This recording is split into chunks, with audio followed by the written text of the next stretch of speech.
So ladies and gentlemen, our next speaker is Mr. Abdul Hanif Syed. He is the head customer experience Mahindra Rides. Mr. Abdul has over 2 decades of experience of working with international brands in the customer service domain, having worked with major UK-US brands like HSBC, Marks & Spencer, Sky UK, VFS, Amazon. He is responsible for the entire sales overall, which involves designing delightful customer journey, implementing process and re-engineering and anchoring meaningful digital transformation across the customer value chain at Mahindra & Mahindra Auto Business. With a huge round of applause, ladies and gentlemen, I'm sure after eating you must have got a lot of energy. So with a huge round of applause, let's welcome Mr. Abdul Hanif Syed on stage.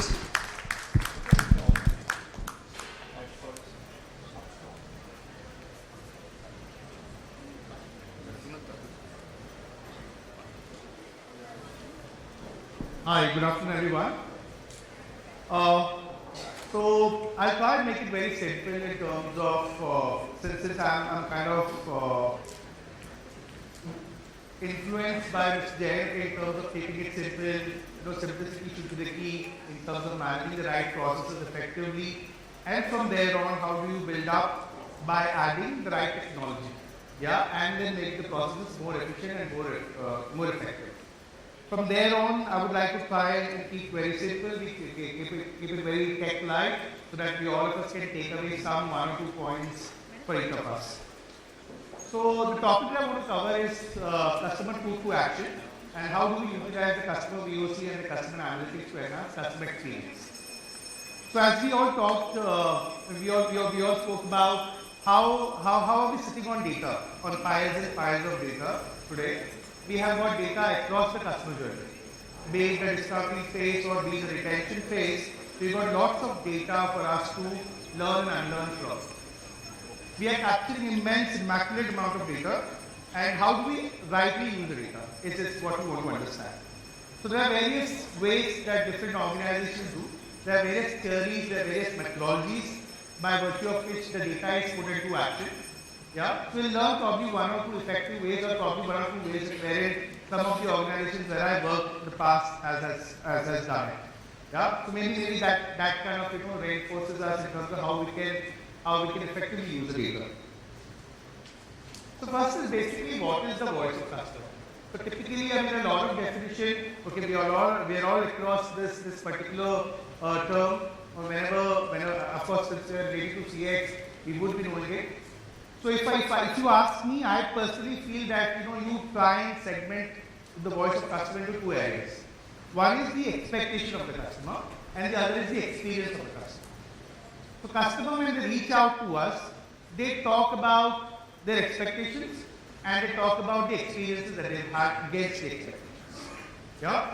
So these are broadly the last 2 themes that the voice of customer is all about. Under this expectation and experiences, customer also happen to describe these elements. Customer also try and talk about some of the aspects. So what they do is, okay, when they're talking about their experiences, when they're talking about their expectations, they end up promoting your product or services. They advocate. They talk about the sales experience. They talk about the service experience as to how was it. There are a lot of customers now, as we are seeing the evolution of the customers getting wiser and smarter. The customers, there are a significant number of customers who are there out to disrepute. It's a very important one. And considering companies like Mahindra, where Anand Mahindra is on Twitter, it's an attraction. It's a customer who's writing to us, and customers talking about anything and everything there in the online space. So it's not as easy. So there are a lot of customers who want to advocate, while there are a lot of customers who want to disrepute. So the important key thing that I have put, where we all can take away that as well. Beyond that, there are customers, the genuine customers who want our product and services to be better. So there is feedback, they suggest. So there is something known as, okay, they want us to get better at. They also, some of the customers also try and justify why their reviews were like that, or why their experiences have been in some form. So they also want to justify those. The VOC also talks about, of course, the likes and dislikes, and more importantly, the value. Yeah. They value the brand, they want to give the feedback for good and bad. At the same time, talk about the value that they are getting out of your product and service. Very, very, very important. Why am I putting so much of word cloud and trying to put so many words across this? Because that's the VOC. It's what do we want to capture out of the VOC. So VOC is just not one single term which says this is what the customer is saying or these are the things that the customer is talking about. But these are the areas that we need to consider while considering the VOC. And by virtue of this, we will be able to then align a goal. For example, for an organization like us, if the customer is there all out on social media, and talking about his experiences and expectations, is he disreputing the brand in any form? Yeah? So for me, this reputation probably is a major consideration for me to work around and look at what are those levers that is disreputing a brand through a customer. Yeah? So do I need to work that on priority? Yeah? So this is what probably we need to kind of try and segment it. You may not be able to segment everything. You may not be able to segment every customer VOC, honestly, practically. But yes, to a larger, by and large, as I said, that what you want to pick up for your organization is what you want to consider from these words. And then set a priority in the order of ranking that you want to address. Moving ahead, of course, we all know there are various sources of VOC. Of course, one of them is the reactive one. You get it from the call centers, the emails, the social media listing, the chat options, live chat, bots, digital app. These are all the reactive medium where a customer connects with us and gives us the feedback. Whereas there are a lot of proactive medium of listening, a lot of proactive medium of reaching out to customers and obtaining data from them. So of course, social media listening. So why I have put it here as a reactive? Because a lot of organizations now have handled wherein they acquire customer complaints to be handled. But social media listening again is what are you doing more and beyond the customer complaints? Are you looking at the competitor? Are you doing competitor analysis? Looking at what the competition is doing? Are they promoting themselves? And in that is the customer talking about your brand and probably ending up advocating your product or disrespecting your product and so on. Yeah, so it's very important that in the online space, how are you being perceived as a brand, from a customer experience perspective. Yeah, and then of course you have got surveys, the online customer reviews, customer interviews, and so on. So these are very, very important, both in terms of proactive and reactive. Typically, what we end up doing as an organization is we look at these aspects more, because this is where the firefighting starts. This is where the customer is talking to us and talking about their issues. Yeah? And what happens is these are not as significant both in terms of quality and quantity as against the proactive ones. There are a lot of things that get said on social media. There are a lot of things that you can obtain from a customer survey. Yeah? And surveys are also now, while we are on the surveys, I just also want to talk about that surveys have been evolving now. So what typically people do is, what typically organizations do is when they connect with the customer and do surveys, they have this set of questions to ask. And these set of questions typically are related to your processes, wherein you have a process of A, B, C, D, and how is it working. Yeah? So what we did is we did a bit of a shift. We tried and connected with the customer, and consolidated the entire questionnaire into a one question. And we said, this is, I'm so and so representing the organization, and we just want to talk about your experience. So do you have any questions to ask? So we tell the customer, no, not really, but whatever comes at the top of your mind, you can talk about it. Try this, it works very well for us. So what we did is we piloted this, we did a sample, significant sample of reaching out to the customer, asking them just one single question.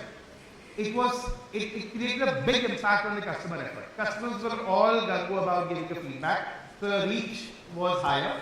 Customers were able to express things at the top of their minds, so we could collect only things that were significantly mattering to the customer. Yeah? What we did is we took those calls, we transcribed it, put it into a text, and the text was then further analyzed through the lexicon, and it gave us an amazing insight, which typically we try and do it through this. Yeah, when the customers are complaining. Yeah, and then when you're reaching out, okay, there's a larger sample when you're proactively reaching out to the customer, and then the customer talks about a lot of things that really matter to them. Yeah. So there's a huge difference between a reactive and a proactive ways of communicating with the customer, obtaining data from the customer, obtaining feedback from the customer, and then aligning your action. While this is it looks a little rudimentary, it looks very tactical, how we can do it smartly. Ideally, in an ideal situation, you should have both combined. A reactive form of feedback and a proactive form of feedback, all sitting in one platform, and it should be one CRM that should take care of it.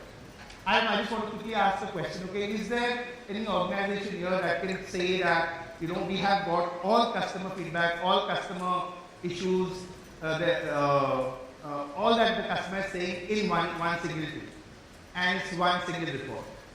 Yeah, we are exploring it again. I mean, we have tried it. We have tried it with multiple software, but with multiple platforms and all. We're still trying to discover that. Yeah. So this is how it should be. At least 60 to 70% of your customer feedback, both proactive and reactive, need to be aligned in one single platform, which will give you an output saying that these are your top areas that you need to work on. Yeah? So how do we typically do it?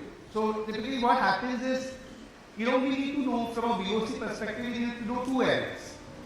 What are the customers saying and where are they saying? So when you say where are they saying, so again, of course, there are multiple ways of understanding the customer VOC. So while we did this exercise of asking one question to the customer and then transcribing it and then doing a text analytics over there, and then we segmented those customer feedback into a Canvas model framework. What it did is it broke down the customer's feedback into 4 areas: dissatisfiers,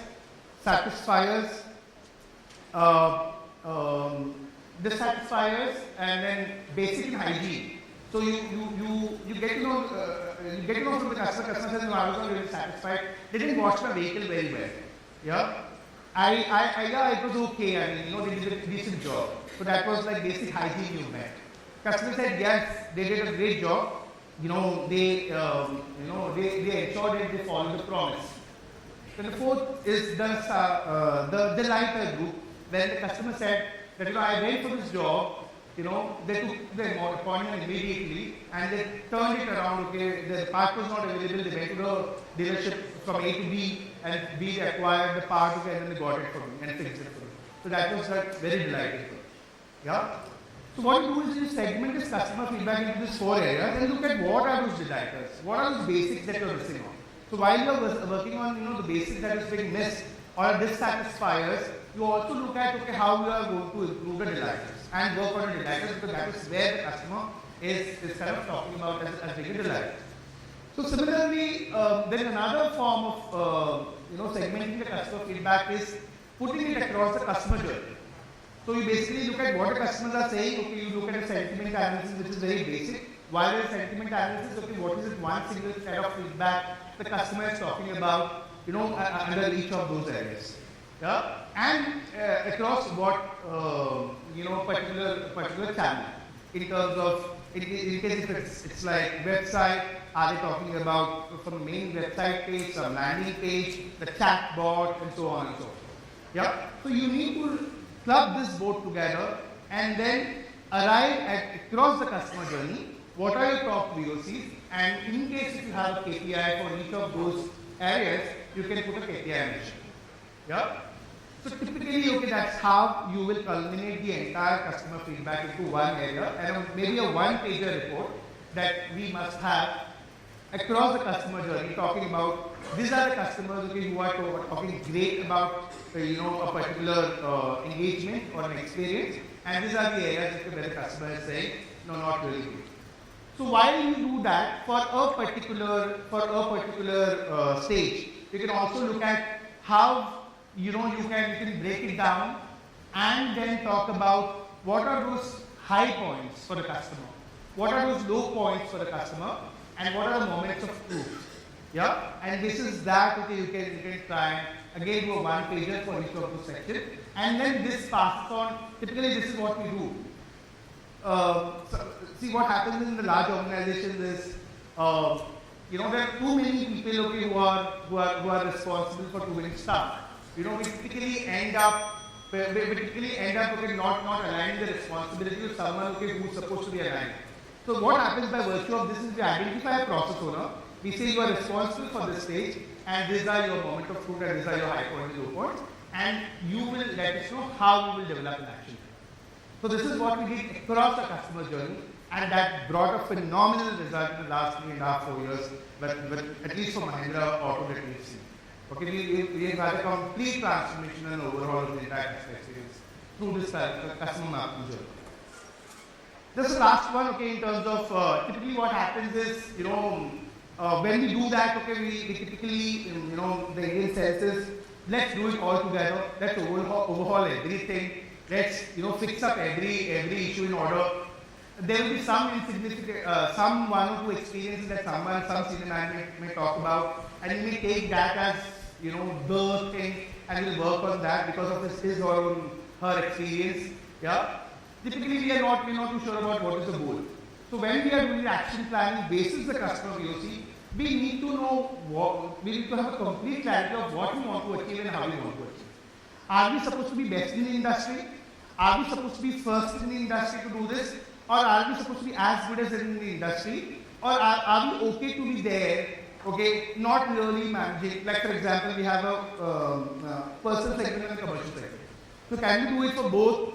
So we have to be really bold enough to say that we don't want to do it for both. We may want to probably do it for one at a time and then move on to the next. But typically this is where it happens, we don't really put our focus and efforts, right at the right time. And then first, while you're doing this, you also need to be aware of the strengths, weaknesses, opportunities with your competitor also. And then again, as I said, okay, that we need to look at, do we need to be better than them on this aspect, or do we need to be as good as them? Yeah, so we are not doing those competitor benchmarking. We want to be better than, on all the aspects of as against a competitor. That's again one of the misses typically that happens. Then of course, we are not, so typically what we do is, okay, so at least us in Mahindra, okay, we have tried and developed the action plan into 3 areas.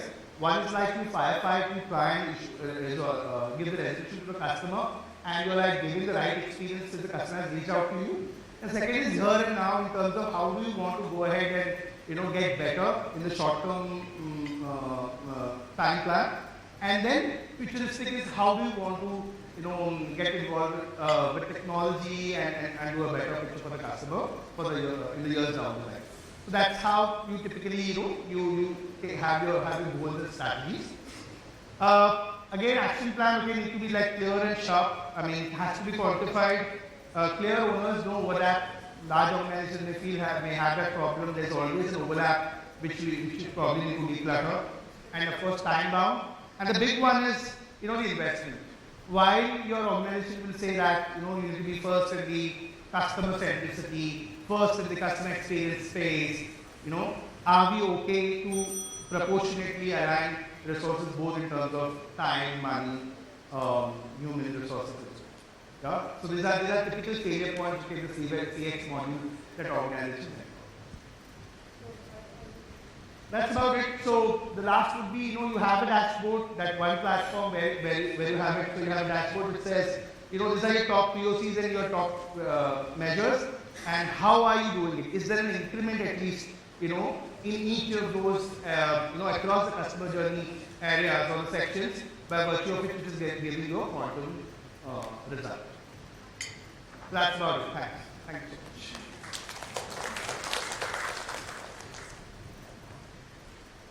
Well, thank you so much, sir. Can I have the mic on, please? Sure. Well, thank you so much, sir, for this wonderful presentation. May I please invite Mr. Prakash? Yes, Mr. Prakash Dadlani. Yes. Can we have this, please?